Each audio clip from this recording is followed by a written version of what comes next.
Okay, so today's lecture is based on the steam turbine lecture 5 and this is based on the tutorials. तो आज हम दो tutorial consider करेंगे जिसमें से एक ट्यूटोरियल मैं आपको रफली बना के दिखाऊंगा और दूसरा ट्यूटोरियल मैं आपको पूरा वेलोसिटी डायग्राम बना के दिखाता हूं। तो बहुत ध्यान से समझिएगा इसको कि किस तरह से इसमें कैलकुलेशंस किए जाते हैं। चलिए पहला क्वेश्चन कंसीडर करते हैं। एक क्वेश्चन है इसमें, क्वेश्चन ये है that is in a single stage simple impulse turbine, the steam flows at the rate of 5 kg per second. It has a rotor of 1.2 meter diameter running at 3000 rpm. Nozzle angle 18 degree. Blade speed ratio is 0.4. Informations समझते चलिए। Velocity coefficient is 0.9. Outlet angle of the blade is 3 degree less than inlet angle.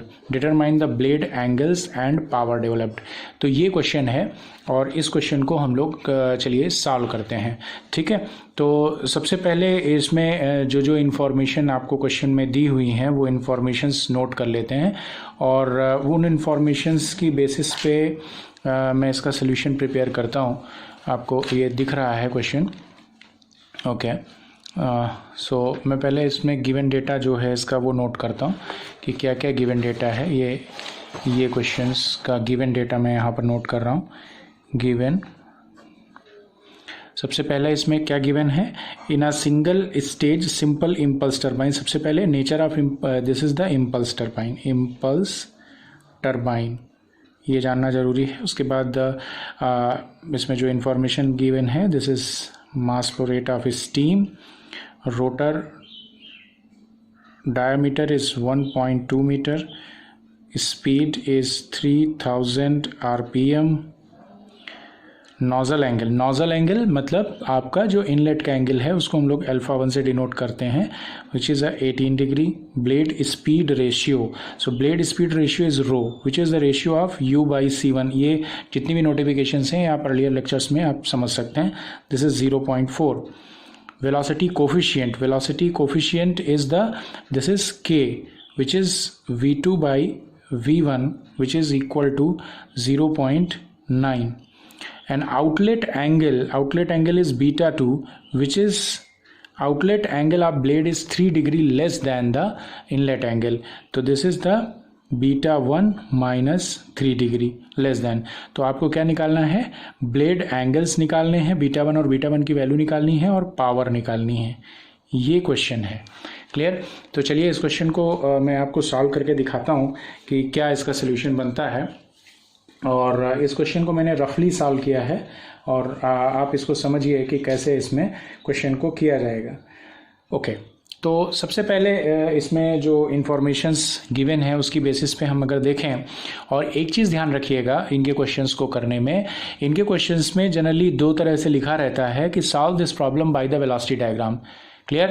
तो अगर question में ये चीज़ लिख दी जाएगी solve question by the velocity diagram, that means कि आप ग्राफिकल मेथड का ही यूज़ करेंगे, एनालिटिकल मेथड यूज़ नहीं कर सकते हैं. ये ज़रूर ध्यान रखिएगा कि ग्राफिकल मेथड में ग्राफिकल मेथड यूज़ होगा और एनालिटिकल मेथड में एनालिटिकल मेथड यूज़ होगा. एनालिटिकल मतलब जो आप सिंपल कैलकुलेशन करते हैं, ग्राफिकल मेथड जिसमें आप velocity diagram with the help of protractor और इन सब से हेल्प से बनाएंगे. क्लियर? तो इसको मैं वेलोसिटी डायग्राम की हेल्प से क्वेश्चन को सॉल्व करके आपको दिखाता हूँ. तो चलिए इसमें पावर कैलकुलेशन है. तो सबसे पहले हम लोग देख लेते हैं, डी और एन दिया हुआ है.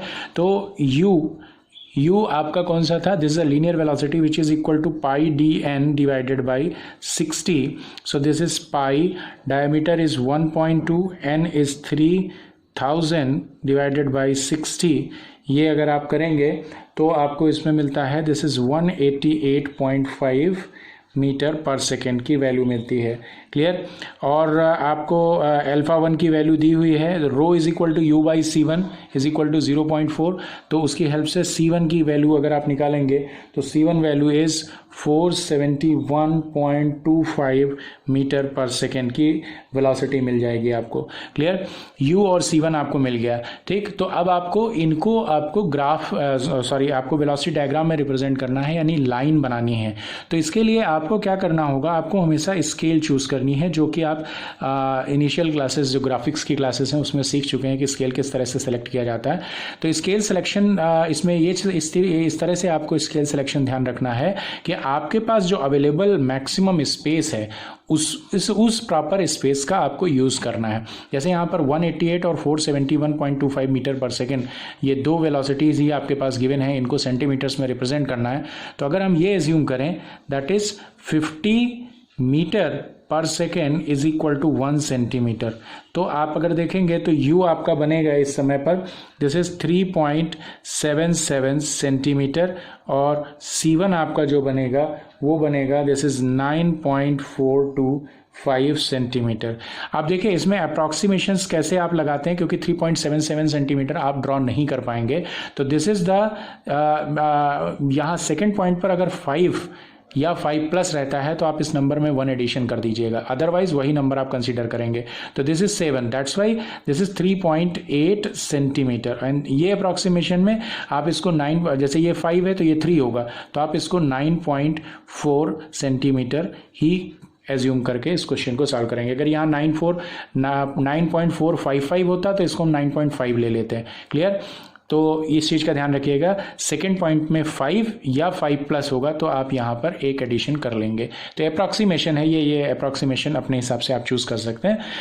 तो अब इसमें और एक चीज़ और मैं बताऊँ आपको कि इसके जो क्वेश्चंस होंगे, चूँकि आप अप्रॉक्सीमेटली इसको क्वेश्चन को सॉल्व कर रहे हैं तो एग्जैक्ट रिजल्ट नहीं आएगा, लेकिन ऐसा नहीं है कि डेविएशन बहुत ज़्यादा होगा, डेविएशन होगा लेकिन बहुत ज़्यादा डेविएशन नहीं होगा।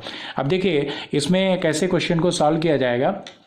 अब आपके पास u c1 कौन कौन से इंफॉर्मेशंस गिवन है, u गिवन है, c1 गिवन है और अल्फा 1 गिवन है विच इज़ द 18 डिग्री। क्लियर, अब आपको क्वेश्चन को सॉल्व करना है। कैसे सॉल्व करेंगे, तो सबसे पहले आप स्केल का यूज़ करेंगे और स्केल में आपको ड्रॉ करना है u को। तो u आपका 3.8 है, तो 3.8 आप स्केल की हेल्प से, आपको दिख रहा होगा, मैं यहाँ कर लेता हूँ, स्केल की हेल्प से 3.8 this is 0 and this is 5 6 7 8 this is 3.8। तो ये 3.8 की आपको एक लाइन ड्रॉ करनी है। क्लियर, सॉरी ये डॉट है, लाइन आप चाहे तो आगे भी बढ़ा सकते हैं, आगे कंस्ट्रक्शन वर्क में काम आएगा। So this is the A and this is B, तो इसको यू को मैं ए बी से डिनोट कर रहा हूँ। क्लियर, और हमेशा चूंकि वेक्टर फॉर्म में है, ये याद रखिएगा बिना वेक्टर फॉर्म बनाए आपका क्वेश्चन कंप्लीट नहीं माना जाएगा, इसलिए वेक्टर फॉर्म जरूर बना दीजिए और उसमें नोटेशन दे दीजिए यू, क्योंकि हर एक बुक में अलग अलग नोटिफिकेशंस दिया होता है, तो ये नोटिफिकेशंस आपको अपने हिसाब से चूज़ करना है। और जिस समय आप यू और C1 ये सब चीज़ें कर रहे होंगे उनको आप नॉमेनक्लेचर की हेल्प से जरूर बताइए, अदरवाइज वो समझने में प्रॉब्लम होगी। दूसरा आ रहा है C1 बनाना है आपको अल्फा 1 के साथ। अगर आपको वेलोसिटी डायग्राम याद हो तो अल्फा 1 के साथ बनाना है, इसलिए आपको प्रोटेक्टर का यूज़ करना है और प्रोटेक्टर की हेल्प से आपको कितना एंगल बनाना है, this is the 18 degree, this is 5 6 7 8, so this one is the 18 degree angle. Clear, ये आपने प्रोटेक्टर की हेल्प से 18 डिग्री का एंगल बनाया और इस लाइन को आपस में ज्वाइन करते हुए C1 कितना है आपको 9.4, तो ये लाइन आपको 9.4 की बनानी है, 9.4, तो ये है लाइन 9.4 की। So this is the 9.4 line. Clear, so इसको हम लोग बोलते हैं दिस इज C1। ये कौन सा एंगल है, अल्फा 1, जो कि आपको 18 डिग्री दिया हुआ है। ये C1 अगर आपका आ गया, इसको हम नोट कर देते हैं C से। So this is the AC which is equal to C1। अब अगर B और C को अगर आपस में ज्वाइन करेंगे तो अगर आप वेलोसिटी डायग्राम से देखें तो वेलोसिटी डायग्राम में ये वैल्यू किसके बराबर होती है, V1 के बराबर होती है। तो इन दोनों को अगर आप आपस में जोड़ देंगे तो this one is V1। Clear, so यहाँ पर आप लिखते जाइए V1 is equal to BC is equal to, measure करके भी लिख दीजिए, मेज़र करके आपने देखा कितना आया, ये एग्जैक्टली ये 6 आ रहा है, दिस इज 6 सेंटीमीटर। इसी के साथ में इसका एंगल भी नोट कर लीजिए क्योंकि आपको एंगल भी बताने हैं। तो बीटा 1 एंगल आपको कितना आएगा, ये आप प्रोटेक्टर की हेल्प से पता लगा सकते हैं। बीटा 1 तो बीटा 1 आपका कितना आ रहा है, this is 0, 30 and this is 32, exactly 32 degree है, दिस इज 32 डिग्री, तो 32 डिग्री इसका आउटपुट हो गया।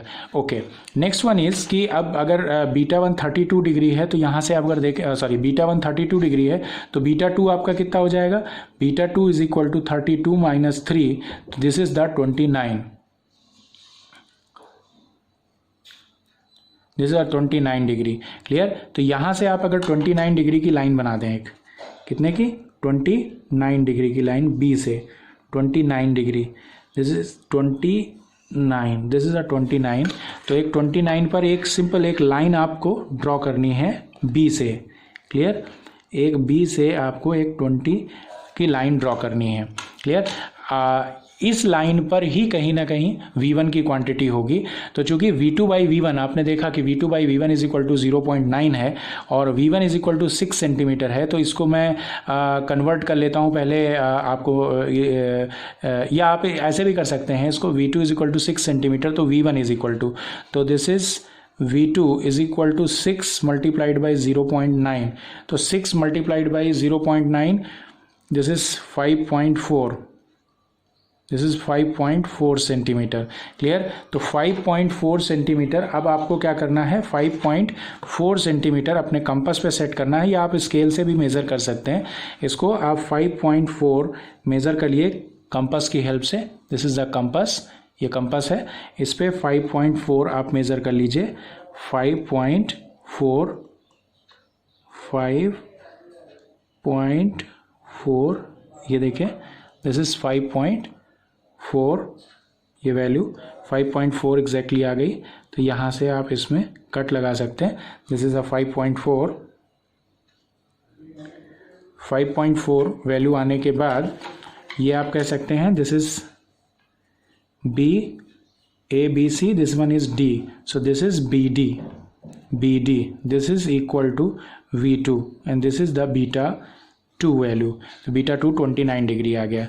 अब ये जो D आया है इसमें A और D को आपस में अगर मिला देंगे, A और D को अगर हम आपस में मिला दें, this is the A and D, इनको अगर हम आपस में मिला दें तो ये वैल्यू हमारी AD इज इक्वल टू हमको बताएगी C2, this is the C2 value.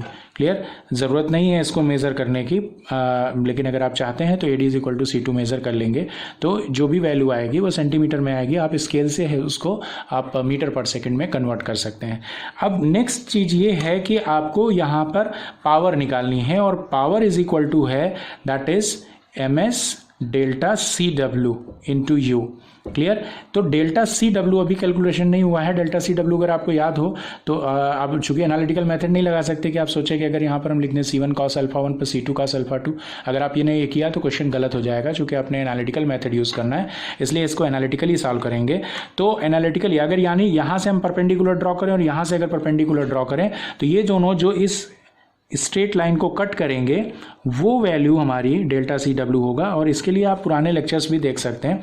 तो यहाँ से परपेंडिकुलर ड्रॉ करने का मतलब है कि अगर आपके पास सेट स्क्वायर है तो आपको जो ये लाइन दी हुई है इस पर्टिकुलर पॉइंट से एक पैरेलल लाइन खींचनी है और इस पर्टिकुलर पॉइंट से एक पैरेलल लाइन आपको खींचनी है।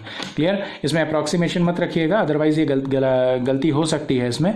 तो मैं आपको तरीका बताता हूँ कि मान लिया आपके पास सेट स्क्वायर नहीं है, तब कैसे आप इस क्वेश्चन को सॉल्व करेंगे। तो देखिए, जहाँ पर एक कट किया है आप उसको C पॉइंट मानिए और एक आर्क ऐसा ड्रॉ करिए कि ये आर्क, ये जो लाइन है इसको टच करती हुई जाए, इसको टच करती हुई एक लाइन इस तरह से, एक लाइन इसको टच करते हुए एग्जैक्टली इस तरह से टच करते हुए जाएगी। क्लियर, तो इसका मतलब ये हो गया ये डिस्टेंस फिक्स है। अब इस डिस्टेंस को फिक्स करते हुए आप यहाँ से या यहाँ पर एक इस तरह से एक आर्क खींच लीजिए, ये इस तरह से एक आर्क खींच लीजिए, और ये जो पॉइंट है और आर्क का लाइन है इसको मिलाते हुए एक स्ट्रेट लाइन खींचिए। ये चीज़ें मैंने आप लोगों को ग्राफिक्स में भी बताई हैं। तो ये एक पैरेलल लाइन हो गई, और इसका बहुत ज़रूर इंपॉर्टेंस है, क्योंकि अगर पैरेलल लाइन आपकी करेक्ट नहीं खींचेगी तो आप जो परपेंडिकुलर ड्रॉ करेंगे C से वो सही नहीं आएगा।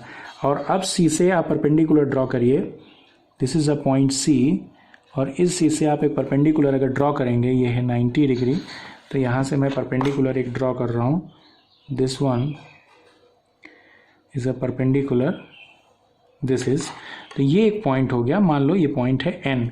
सिमिलर वे में आप यहाँ पर भी अगर इस सेम चीज़ करें आके, तो ये पॉइंट ऑफ इंटरसेक्शन है, और इस पॉइंट ऑफ इंटरसेक्शन से एक आर्क इस तरह से लगाइए कि ये आर्क, ये जो लाइन है इसको केवल टच करे,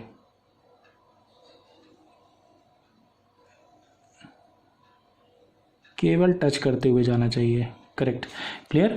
और इसमें कहीं पर भी एक दूसरी आर्क लगा दीजिए इस तरह से एक आर्क लगा दीजिए, और इस आर्क और इस पॉइंट को ज्वाइन करते हुए एक लाइन बना दीजिए इस तरह से, क्लियर। तो ये आपका एक रेफरेंस लाइन हो जाएगा, और इस रेफरेंस लाइन पर आप प्रोटेक्टर की हेल्प से एक 90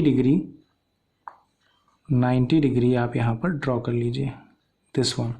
सो this is the 90 degree, this is the 90 degree, और यहाँ से ये वैल्यू ये आती है। तो this is the point of intersection and this is the M, and now measure the M and N.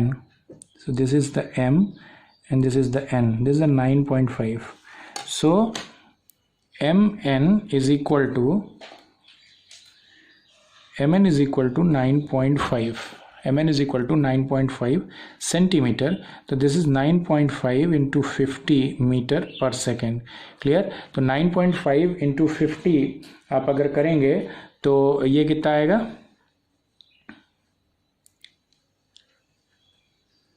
Clear.